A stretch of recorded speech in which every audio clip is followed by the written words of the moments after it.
madaxda suraweeya oo maalqabeennada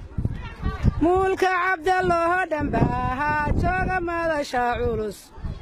oo waa mutaysteheenabaha doonka magaca dheer madaxa ka joogo faaraxow majaha ka taran maaligaan kuhu baryeehe meel xun laguma dhigo ilaahay maaliya carruur muuqataba ku sii waxaa had maaligeen ka baariidahba midhidh ku qabo walaalkeen waynu u ducaynaynaa inuu ilaahay subxaanahu wa tacaala xilkaa u fududeeyo waxaan leenahay waa galab khamiisaad ilaahay subxaanahu wa tacaala kii ummaddiisa hoggaamiya oo qaa'id khayr badan noqda oo dadka cadaalad u sameeya allaha ka dhigo ilaahay subxaanahu wa tacaala kii barakooba ee xigmaddiisa iyo ra'yigiisa intaba ay toosnaadaan ilaahay subxaanahu wa tacaala ha ka dhigo faarax cali xirsi waa nin dhallinyaro ah oo maaddi iyo diiniba wax ka yaqaan maaddiga nin heer jaamacadeed gaaray weeye diinigana nin xugun gaaray weeye waana ninkaa dhallinyarada ah oo hadda xafladda looga jeeda ama meel walba hadda calaamadihiisa la soo dhigay waxaannu u nabadoon beesha surre waxaannu u doorannay nabadoon deegaanka nugaaleed waxaannu u doorannay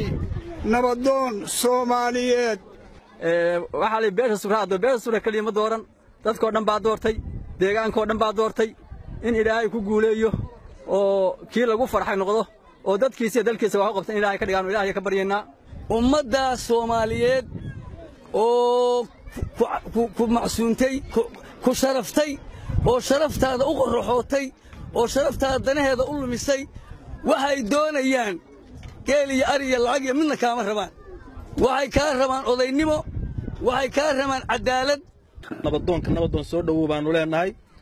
ka maamulahan waa kula shaqaynaynaa waxaanu rajaynaynaa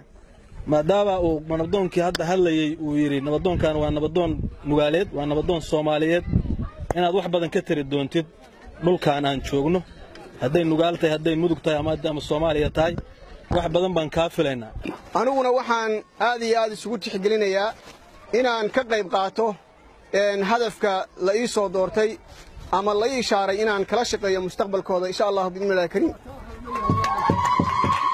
waxaan leeyahay midnimada aynu ka wada shaqeyno oo wada shaqeyno waxa weeye dhaqan iyo dhalasho intaba aynu wada shaqeyno insha Allah biidhnillaahi kariim waxa la yiri nina tolaan ismaqal lahayn nin xukuumada la yiri tiiraanyadu kama hadha la yiri tafaan dhalay ni dhaqdana waxa la tiiraanyadu kama hadho ari tira oo aan nin weyn aan dhaqayna waxa la yiri tiiraanyadu kama hadho marka tolo waxaan leeyahay ismaqalkeenu ku dadaalo insha Allah biidhnillaahi kariim